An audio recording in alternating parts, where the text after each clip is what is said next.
Hello story lovers, welcome back to my channel Prema Pallaki part 40.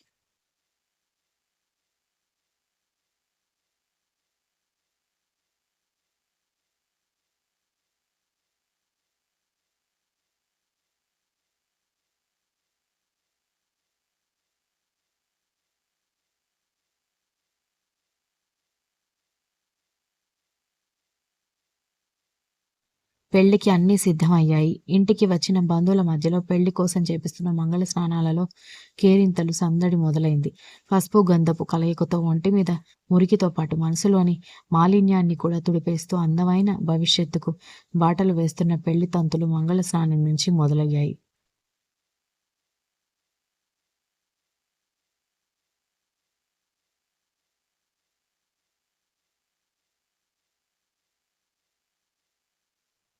Diti తనకి నచ్చిన వాడిని కట్టుకోబోతున్నానన్న సంతోషంలో ఉంటే, ఆమెతో కలిసి అందరూ నవ్వుల జల్లుల్లో పాలు పంచుకుంటున్నారు. ధృతి అందంగా లంగావోణిలో రెడీ అయి వచ్చిన ఫ్రెండ్స్‌ని పలకరిస్తూ ఉంటే, ఆమెకి లైన్ వేస్తూ పని చేస్తున్నట్టుగా ఆమె వెనుక వెనుక తిరుగుతున్నాడు కరణ్.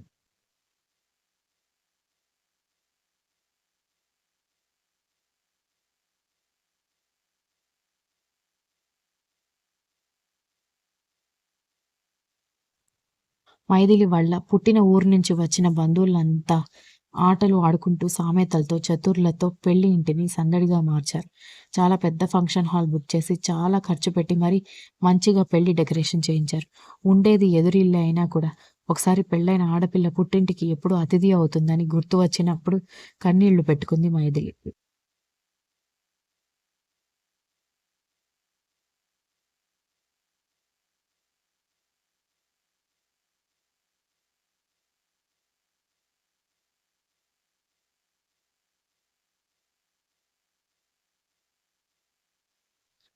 పెళ్ళికొడుకు, పెళ్ళికూతురు రెడీ అవ్వడం అయ్యేసరికి అందరూ ఫంక్షన్ హాల్‌కి బయలుదేరిపోయారు.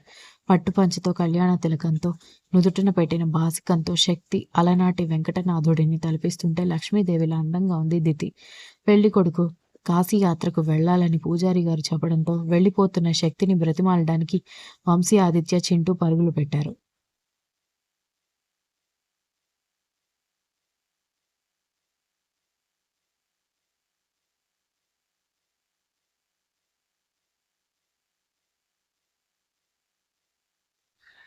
ఇప్పుడు వీడంతా డ్రామా క్రియేట్ చేస్తాడో అని వంశీ అంటుంటే, "నువ్వు కాసేపు సైలెంట్‌గా ఉండు" అంటూ ఆదిత్య తిట్టి, వాళ్ళ అన్నయ్యని, తమ్ముడిని తీసుకొని "బావ మా చెల్లెల్ని పెళ్లి చేసుకో బావ" అని ముందు తనే అందుకున్నాడు.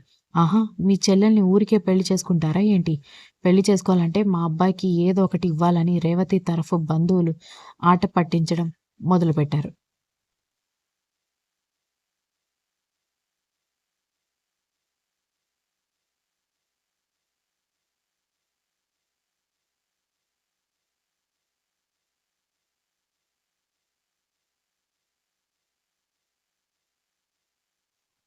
బంగారపు చైను, కడియం గిఫ్ట్‌గా ఇస్తాం బావ. అలాగే ఒక కారు కూడా గిఫ్ట్‌గా ఇస్తామని ఆదిత్య చెప్పేసరికి వంశీ అసహనంగా మొహం తిప్పుకుంటే, "అదేంటి బామ్మర్ది నువ్వొక్కడివే ఇస్తానని అంటున్నావు? మీ తమ్ముడివ్వడా?" అని శక్తి అడిగాడు. "టైం చూసి ఆడుకుంటున్నావు కదా అన్నయ్య" అనుకున్నాడు శివ.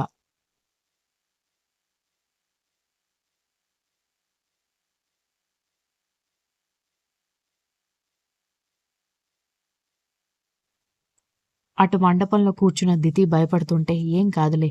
మరీ పెళ్లిలో ఇంతమందున్నప్పుడు వాళ్ళు నలుగురు గొడవ పడతారని సత్య కాబోయే వదిన గారికి ధైర్యం చెప్పింది. అలా అని నువ్వనుకుంటున్నావే అర్ధమొగుడు గారు. మీ అన్నకి, మా చిన్నన్నకి ఉన్న మెంటల్ ప్రపంచంలో మెంటల్ హాస్పిటల్‌లో ఉండే మెంటల్ గాళ్ళకి కూడా ఉండదు" అంది దితి.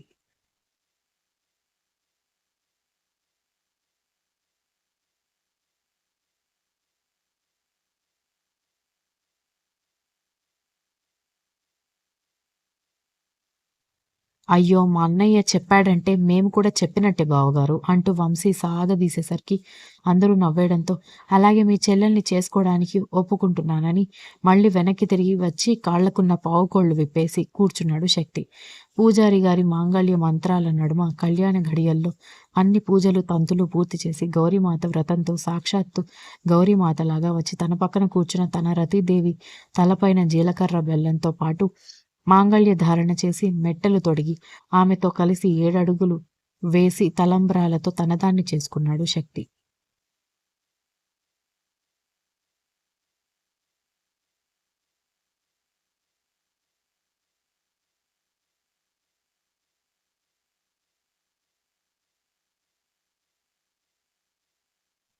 ఎందుకో తెలియదు. అప్పటి వరకు ఉన్న అయిష్టత తాళి కట్టేటప్పుడు లేదు అతని మొహంలో. పైగా ప్రతి ఒక్క కార్యం చాలా శ్రద్ధగా చేశాడు. "అమ్మాయి పాపిట్లో కుంకుమ బొట్టు పెట్టు బాబు. అది నీ నూరేళ్ల ఆయుష్షుకి సంకేతంగా ఉంటుందన్న" పూజారి మాటలకి కుంకుమ తీసి దిత్తి పాపిట్లో పెట్టబోతుంటే అతనికంటే ముందే ఆమె వంగి పెట్టమన్నట్టుగా చూడ్డంతో ఆమె తనని ఎంత ప్రాణంగా ప్రేమిస్తుందో అతనికి అర్థమై కుంకుమ సగం పాపిట వరకు దిద్దాడు.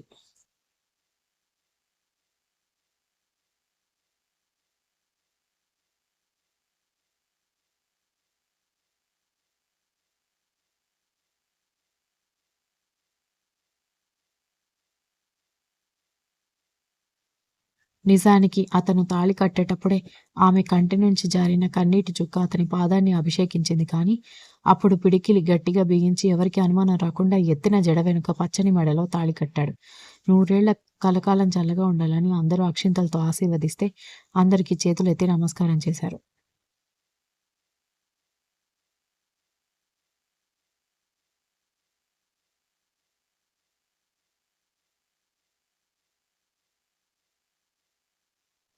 పెళ్లి మొత్తం పూర్తయ్యేసరికి 10 కావడంతో అరుంధతి నక్షత్రం కూడా క్లియర్‌గా కనిపించేసరికి మండపం మీద నుంచి ఓపెన్‌గా ఉన్న రూఫ్ టాప్ పైనుంచి అరుంధతి నక్షత్రాన్ని నడుం చుట్టూ చేవేసి భార్యకి చూపించాడు శక్తి.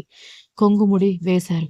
ఇది గర్భాధాన ముహూర్తం వరకు అలాగే ఉంచమని పెద్దలు చెప్తారు. కానీ మీకు గర్భాధాన ముహూర్తం ఇంకా కుదరలేదు కాబట్టి ఇంటికి వెళ్లి గృహప్రవేశం వరకు అలాగే ఉండాలి బాబు అని పూజారి గారు చెప్పడంతో ఇద్దరూ సరే అన్నారు.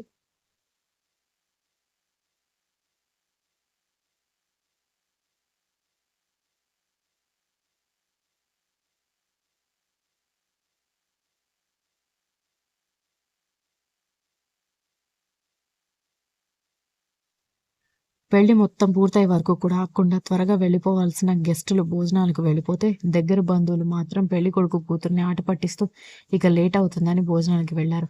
ఇక పిల్ల బ్యాచ్ మొత్తం ఫోటో సెషన్ పెట్టి ఫోటోగ్రాఫర్, వీడియోగ్రాఫర్ ప్రాణాలు తీస్తూ రకరకాల యాంగిల్స్‌లో పక్కపక్కన నిలబడి ఫోటోలు, వీడియోగ్రాఫ్‌లు తీపించుకున్నారు.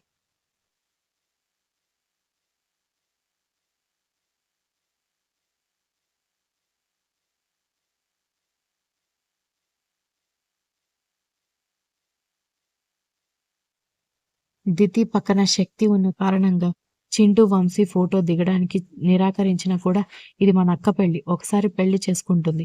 సొంత అన్నయ్యలు మీరు లేకపోతే ఎలా అని ధృతి, చందన గోల చేసి ముగ్గురు అన్నల్ని తీసుకొచ్చి వాళ్ళు కూడా నిలబడితే శక్తి పక్కన శివ, సత్య నిలబడ్డారు ఫోటోల కోసం.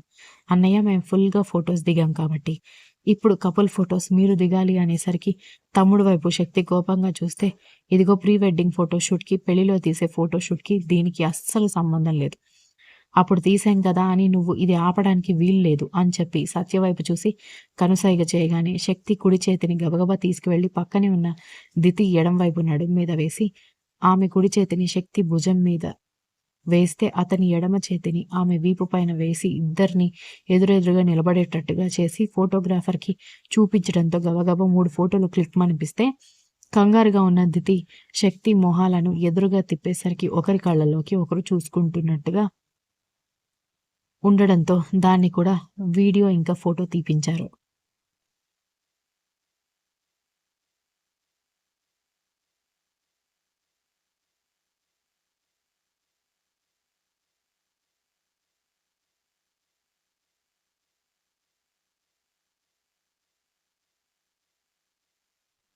ఇక ఊరుకునేలా లేరని అలా క్లోజ్‌గా ఉన్న ఫోటోలు బాగా తీయించిన తర్వాత పెళ్లి మండపం మీదకి పెళ్లి హాల్ మొత్తం ఖాళీ అయ్యేసరికి విస్తరాకుల్లో భోజనం తీసుకొచ్చి ఒకరికొకరు తినిపించుకోమని పెద్దవాళ్ళతో సహా అందరూ బలవంతం చేసేసరికి చచ్చినట్టు ఒకరికొకరు తినిపించుకున్నారు.